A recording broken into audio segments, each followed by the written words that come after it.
Michael, we will be going live in five.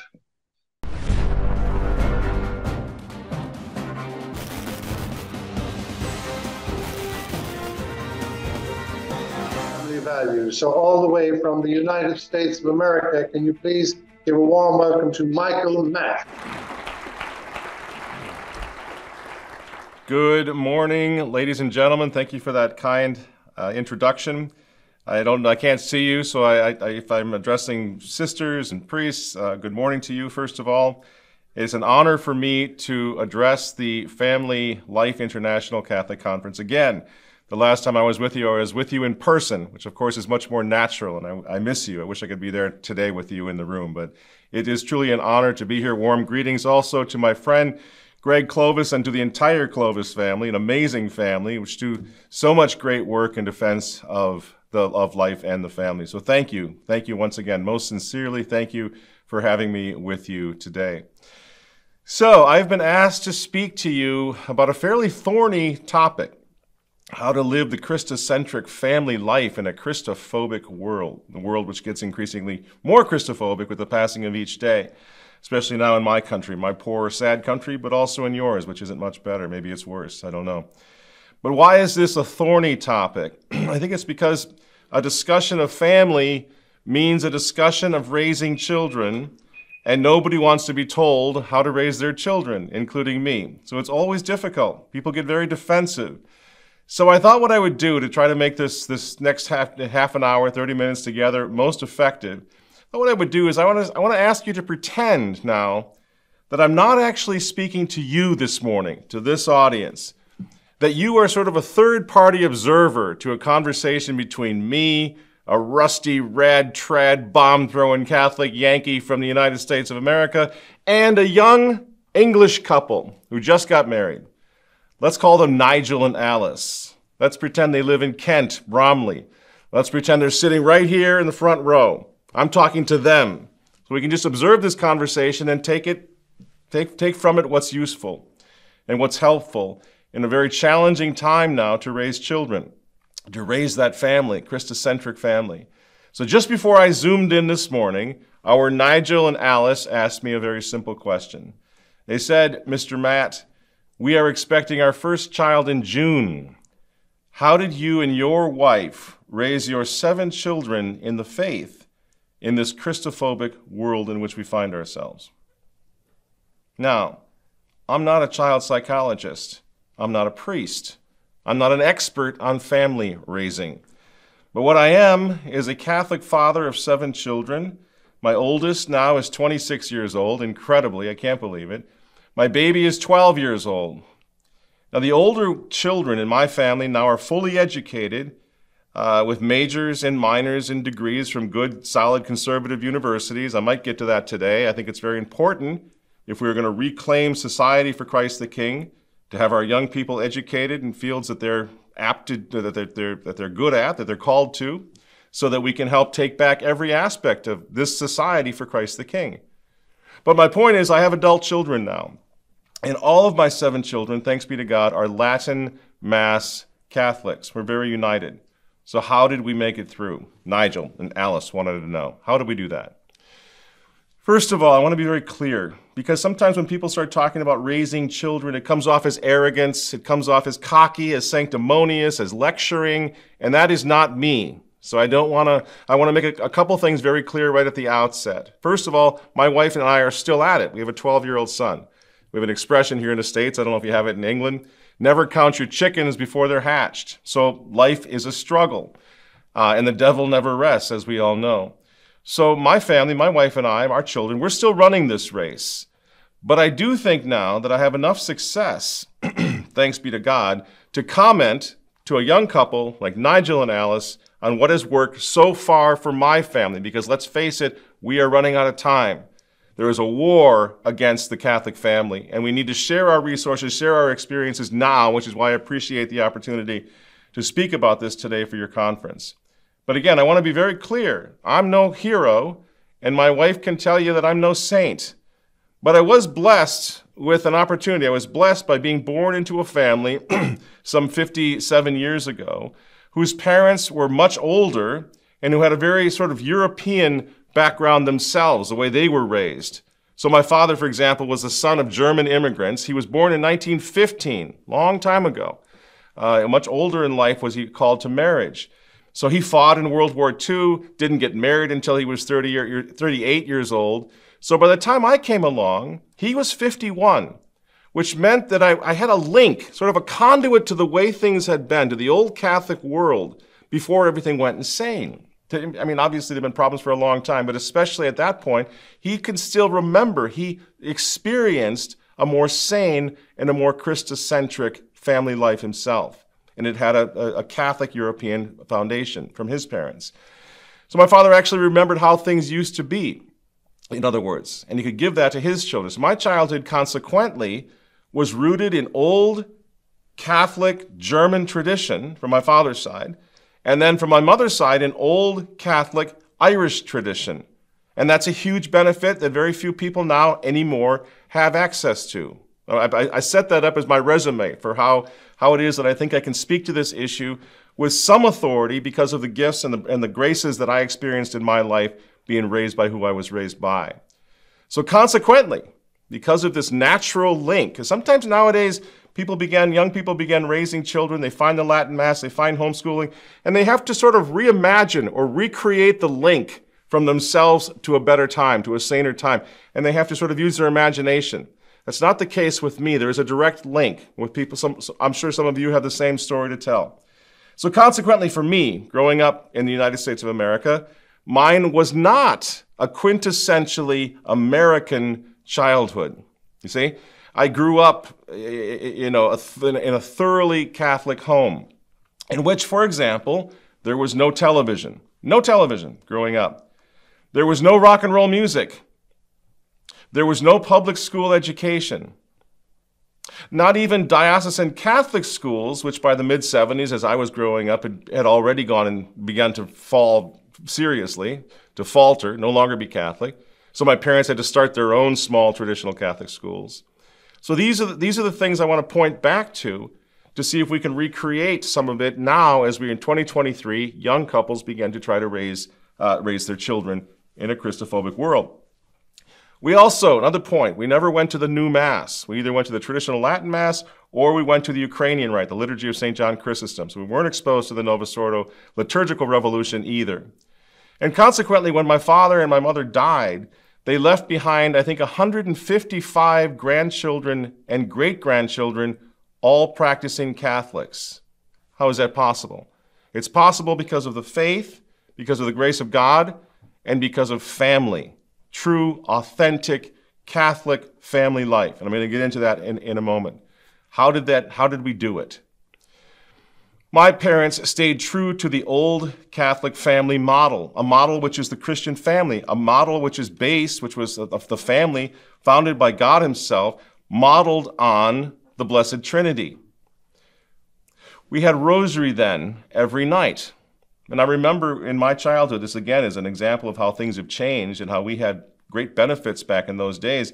And I grew up in one of those neighborhoods in Midwest United States where everybody was Catholic. The whole parish was Catholic. So we would be outside in the summer playing hard for hours and hours and hours, and about 7 o'clock at night, everybody's door would open up, and everybody's mom would appear at the doorway and say, "Jimmy, Teddy, Billy, Annie, Susie, get in here, time for the rosary." And everybody went in the house to pray the rosary. It was as natural as breathing, in other words. There was nothing particularly virtuous about it. It's just what Catholic communities did in those days.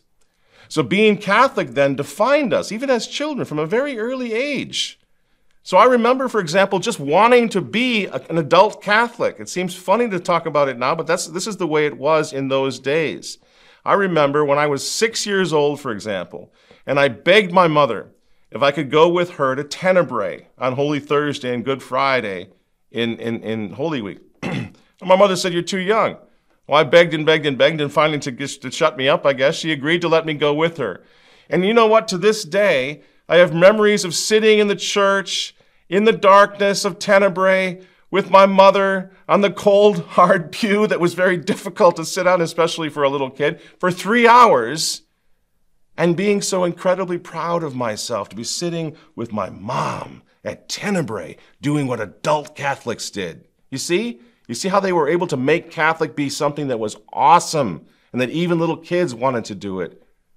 I was growing up Catholic and I wanted to be just like my mother and just like my father. Again, not virtue. Not virtue. It was a natural thing to be like your Catholic parents in that time. And then there were the rites of passage that were thoroughly Catholic, like going to Tenebrae.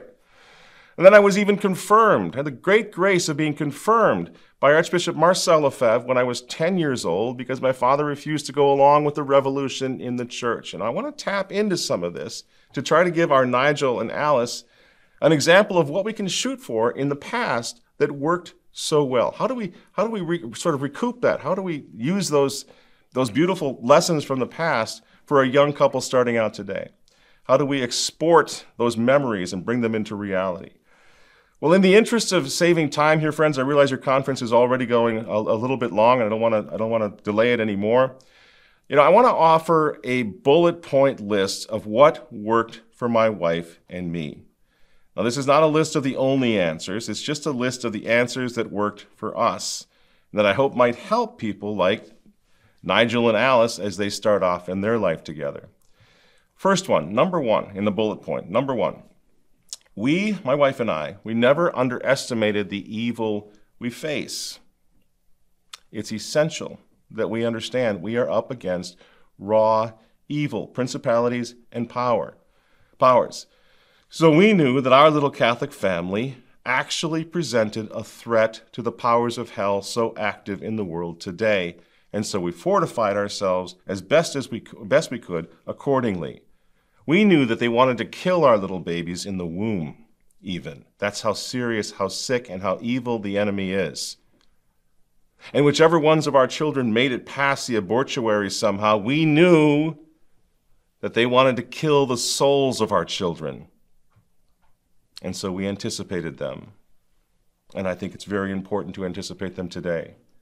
In my case, we actually moved out to the country and raised our children far from the city, where we could do what needed to be done to raise a Christocentric family. Turns out, I think we were right to have done so.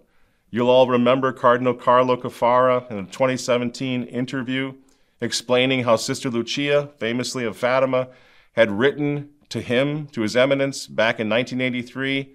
And Sister Lucia had said to him in her handwritten letter, she said, "Father, a time will come when the decisive battle between the kingdom of Christ and Satan will be over marriage and the family."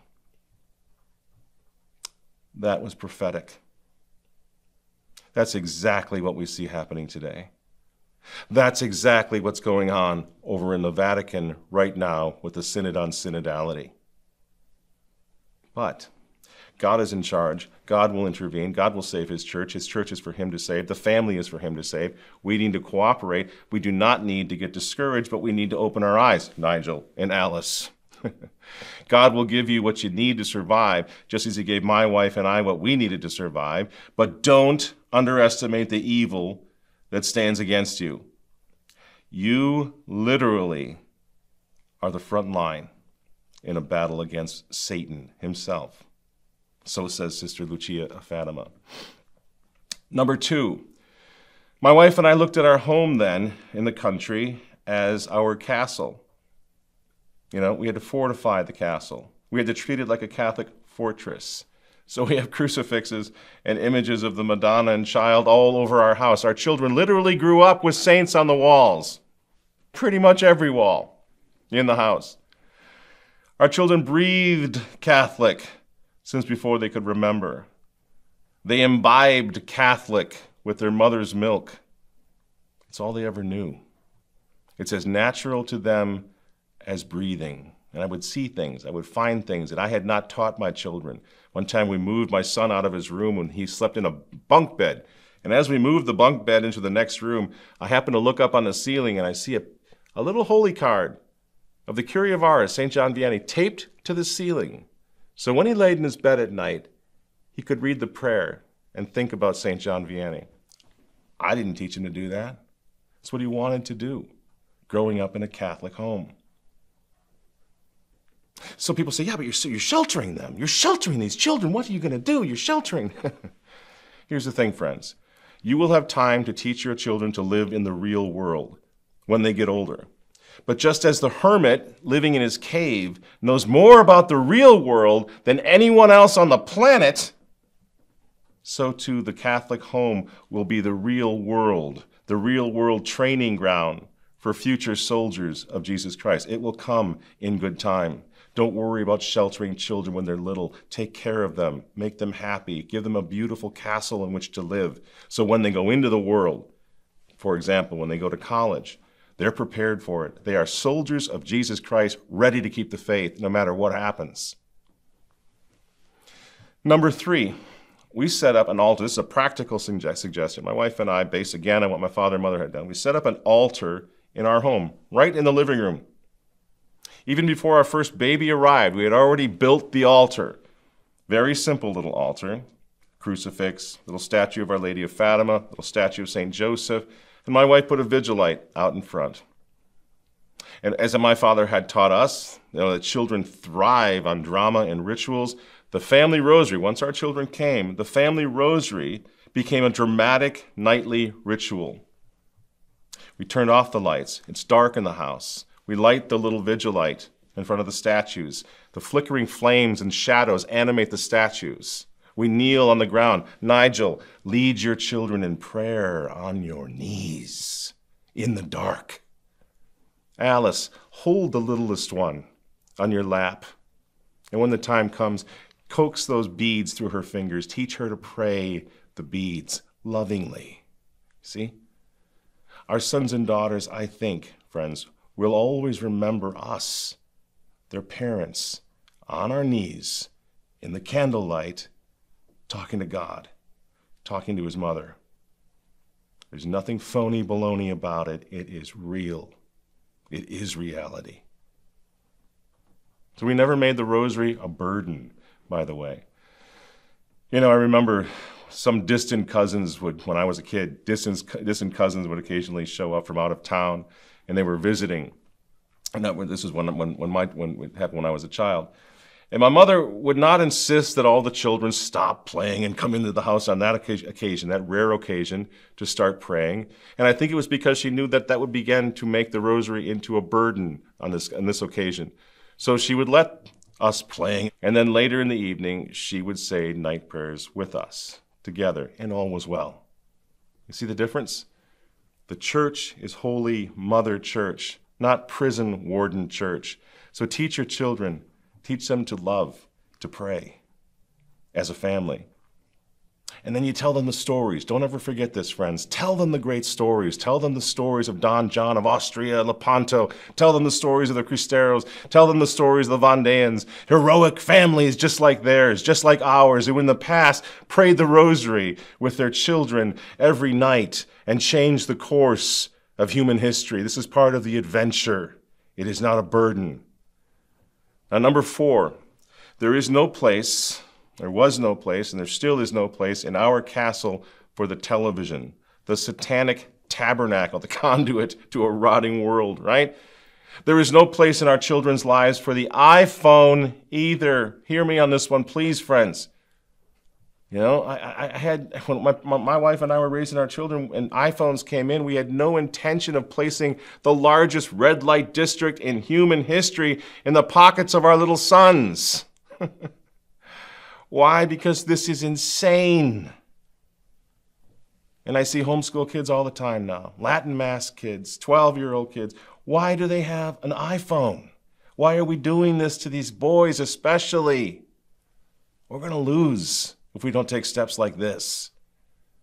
That castle, our castle, is a sacred place for family life. Do not let the demons in. Instead of iPhones, we taught our children how to read, how to write, how to play music, how to tell stories, how to sing, how to love the real world as opposed to the artificial reality that is so fraught with danger now. And we've never looked back. Number 5, movies. People talk about movies. You think, they're evil, you can never watch movies. I disagree. We watched movies growing up. My children watch movies still, but the old movies. This is where you're going to cringe and you're going to probably be tempted to make fun of me. But this worked for us. We went for the black and whites. We went for the old ones. No movies. Hollywood's been a problem for a long time, but you can find old ones that were innocent, that told good stories, that taught good history, true history. And we did it for family movie nights. We did it together. We didn't have our children watch movies, and then we watched different movies as parents, as adults. We did it together as a family. So as a family, we watched Basil Rathbone and Nigel Bruce as Holmes and Watson. Or Treasure Island, or Kidnapped, or Captain Blood. We watched John Wayne movies. We watched Errol Flynn movies. We watched Agatha Christie's Hercule Poirot. A lot. And we watched them together with our kids. And it worked out just fine. My son was born in, 2002. He was a big fan of John Wayne. He was a big fan of the Lone Ranger. It worked beautifully. It was fine, friends. And I know some of you are cringing right now. Ah, gee, really? Gotta go watch John Wayne and the Lone Ranger? That's crazy. But you gotta do it. Because the alternative is destroying children. What's going on now culturally in movies and TV and television is absolutely destroying any chance you might have of raising a Christocentric family today. Our children simply cannot be asked to ingest poisonous paganism and soft pornography to be entertained by it and then to remain Catholic somehow. It's not going to happen. Besides, it's so much fun to just go back and be different and do it as a family. Kids don't notice until they're 16, 17, 18 years old. Then they look back and laugh at the fact that while everybody else was watching Miley Cyrus, they were watching The Lone Ranger. You know, they didn't even notice at the time because we did it as a family. Number 6, friends. Friends for the kids. Believe it or not, they're not essential. They're beautiful and they're wonderful, and one hopes to find good friends, companions for our children, but it's not always possible. You know, our children were blessed with cousins, but my wife and I were simply not interested in farming out our children to be raised by cousins or by friends or by other families, you see? So over the years, I've seen so many good families, again, homeschool their kids, attend Latin masses, but then expose their children on a regular basis to friends who are lost, from families which are broken, and are firmly connected to the pop culture, and those families lose their kids as soon as they come of age. So it's sad, and it's tragic, and it's heartbreaking to draw this particular line in the sand when it comes to friends, you know, and to maybe go it alone without so many friends for the kids. But as parents, we understand this is a temporary period, this is a formation period, this is their education period, and we sometimes have to take extreme steps to make sure we solidify the faith in our children as we prepare to send them into the world. And there are precedents. Did you know that St. Therese of Lisieux, that her mother, Zélie Martin, wouldn't even let her daughters play with their own cousins because she was so concerned about the influences on her project to raise a Christocentric family? So there are precedents, something we need to talk about. Number 7, music is essential for children. You should fill I believe, we filled our home with music, but not all music. So rock and roll music, rap music, pop music, contemporary pop had no place in our Catholic home. You know, my father once gave an entire talk, when I was a little kid, he gave an entire talk on the evils of Elvis Presley and his music. Doesn't that sound funny compared to what's going on now? But was he wrong? Look what happened to pop music. Look where it is today. Just because we don't see the evil anymore as our fathers did does not mean that the evil wasn't there. So imagine what somebody like my father's age would think of what's going on today. The degenerate entertainers in your country and in my country, entertaining little kids with straight up pornography now. Godless, heartless, Christophobic pornography, and calling it musical entertainment. Got to remember, the revolution came into our, at least nominal Christian society, inside the belly of the rock and roll Trojan horse. Sex, drugs, and rock and roll. Ministers, Protestant ministers, rabbis, Catholic priests rebelled against that music when it first came in. We simply have gotten used to it in our day. And now nobody wants to talk about it, I get it. But the culture war was real then, and the culture war is real now. And the culture war had a massive influence on what happened to the Catholic Church as well. You've got to keep that in mind.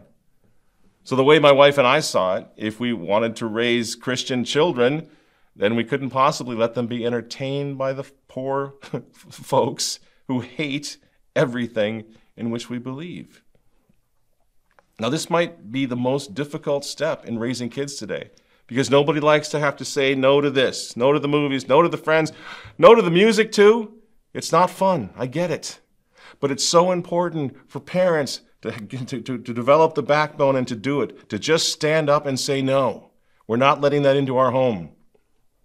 Modern music in the headphones of our kids is the private, 24/7 anti-catechism lesson that leads them to a rotting, Christophobic, cultural corpse that our kids don't want you and us as parents to know anything about. It's a direct conduit to that. And it's going to be a powerful negative influence on their life. And if you think just taking them to Latin Mass once a Sunday is going to compensate for 24/7 listening to that music and being indoctrinated by those people, you're fooling yourself. But music is important. My wife and I played Bach, we played Beethoven, we played Mozart, we played Palestrina. Good music, every good music that we could find. Folk music in the house every day when my children were babies. We taught them to play violins, flutes, pianos, guitars, exposing them to a constant diet of ordered music so that later in life they would not be victimized by the disordered music that we see all around us today. And guess what? It worked. It worked. Now, number 8. We brought back the holy days. This is essential, because if you're going to say no to music and no to movies and no to all this stuff, you have to give something even more wonderful to your children, especially when they're young. So you bring back the holy days in a very special way. That's another thing I learned from my father and mother, was that kids need to fall in love with the faith. And the easiest way to make that happen is to give them all the great feasts of Christendom again. Bring them back. I'm talking about really Catholic celebrations of Christmas and the resurrection of Jesus Christ and All Saints' Day and St. Nicholas Day and the Ember Days and everything. Bring it all back. Bring the Catholic culture back. All of them. All the feasts. So we gave our children Advent and Lent. One of the greatest gifts we could have given them. Real Advent, real Lent. We made it difficult for them. They had to give things up. Children thrive on that because it builds excitement and it builds anticipation for the coming feasts, which Mother Church gives us. The happy, joyful feasts that our Mother gives for us every year, all year long. You can't have those feasts if you don't take fasting seriously. You can't have Christmas without Advent. You can't have Easter without Lent. And we do these things as a family and then make the feasting truly epic, as Mother Church has always done. And then we sought out the cultural alternatives, the feast alternatives, the ways of celebrating, the alternative ways of celebrating these feasts. We didn't do Santa Claus at Christmas, for example. My parents had kept the German tradition of Christkind, which means baby Jesus. It was all about baby Jesus who came and brought trees and gifts to us as children on Christmas Eve. It's all about baby Jesus. In Italy, they call it Gesù Bambino. You can find the baby Jesus tradition all over Europe, in every country in Europe. You just got to go get it. And it brought with it certain beautiful customs. For example, the Advent straw box. When Advent begins, you put a box on the altar in your living room. You go out and you cut straw with your children. And every time the child does a good deed, a charitable deed, a good thing, they put one piece of straw in the basket in order to make a bed for the baby Jesus. You see, a little child lives for that straw, putting the straw in the basket, getting ready to welcome the baby Jesus. Beautiful Catholic customs that made everything come alive, for children especially. We dug them all up, all those beautiful customs again, and we celebrate them with all the Catholic joy that we can possibly afford. Pull out all the stops when the feast comes. You know, we went out and got the biggest, tallest, most magnificent Christmas tree we could possibly find every year. Christmas meant family. It meant baby Jesus, and it meant midnight mass, and belief in baby Jesus and belief in the real presence is so interconnected as they grow up. You know why we did this? Because now as an adult, as a guy who's getting old, as long as I live, I will never forget my father. At the time, he was the greatest thing I had ever known, the greatest man in the world. And I'll never forget the image of my father kneeling in front of the crib on Christmas Eves in the dark and the candlelight, talking to a baby lying in a manger, talking to that baby's mother. They were so real to him, the baby and the mother. That belief in Christ in the Eucharist came easy, was effortless for our children. Our Father believed. They were real. And that, friends, was the whole point and purpose of the great feasts of Christendom, to make Christ come alive in the real world, in the lives of children, in the communities, in the family. And we got to bring that back. We must make our homes fertile ground for the old Catholic culture. It's all there. It's just waiting for us to bring it back. I'm running a little short on time, so I want to say we have 2 more points quickly. Number 9 is homeschooling. It was never easy. My wife did not want to do it when we first started out, but we did it and soon discovered that there is no better way to keep the family united to each other and to God than the homeschool. Not everybody can do it, but if you're able to do it, you must give it serious thought. With the help of tutors, with online services that are now available, we educated all 7 children at home from the cradle to the college campus, and we never looked back. With our older children, we even put them into public school sports, sometimes tennis, baseball, when they were ready, when they were mature enough and ready. And we went to every single practice, every single game. We taught them how to deal with the poor children who are not as fortunate as they are. It's not easy, I get it, but somewhere along the line, homeschooling became the most beautiful thing that ever happened to our family. We never had teenage rebellion at all, and to this day, my best friends, Nigel and Alice, my best friends in the world are my adult children who are now preparing to homeschool their own children. You see? And now we come to number 10, final point. If I had to, I could give you 100 more, but we're running out of time. If you want to raise a Christocentric family in a Christophobic world, love your children.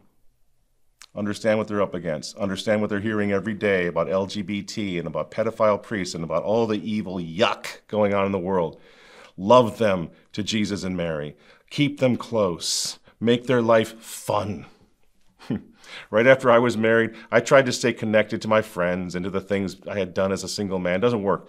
You have to raise your babies as your full-time job. You see, every moment must be dedicated to making the lives of children, our children, so happy and so wonderful and so fun that they want to give their children what we gave them, a beautiful Catholic childhood, a Christocentric home.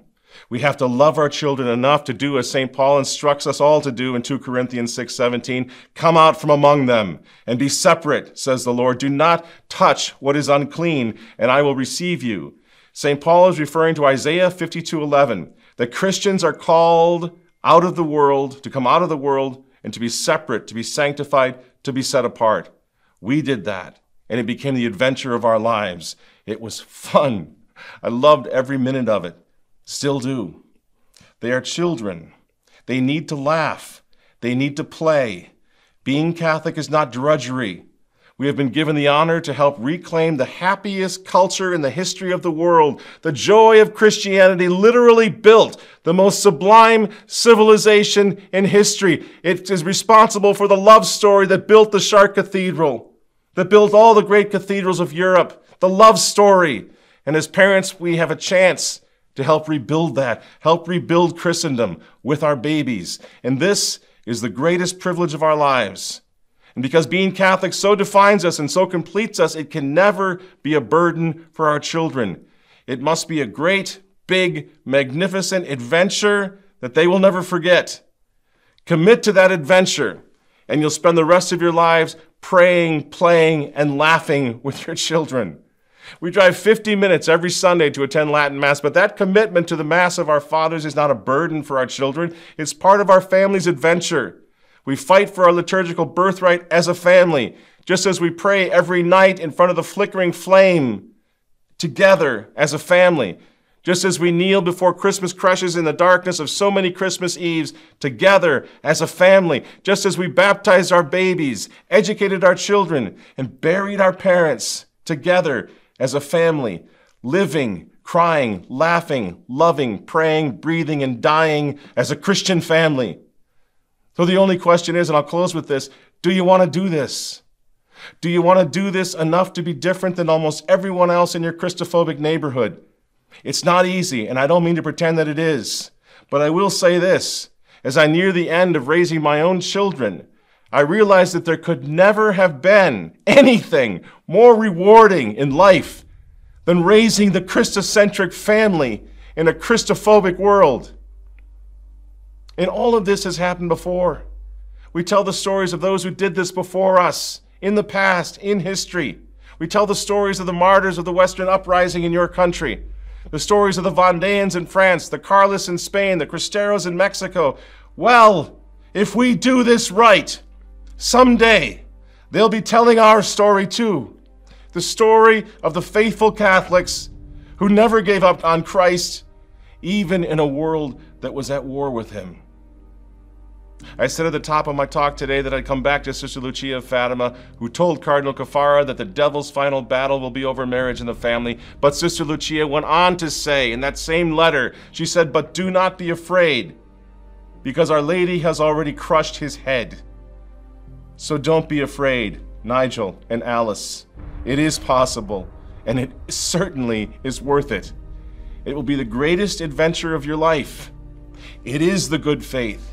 It is the race that we must win. So God bless you. Keep the faith, and may Jesus, Mary, and Joseph, the Holy Family, be with you every step of the way. Thank you so much for listening, and God bless your conference.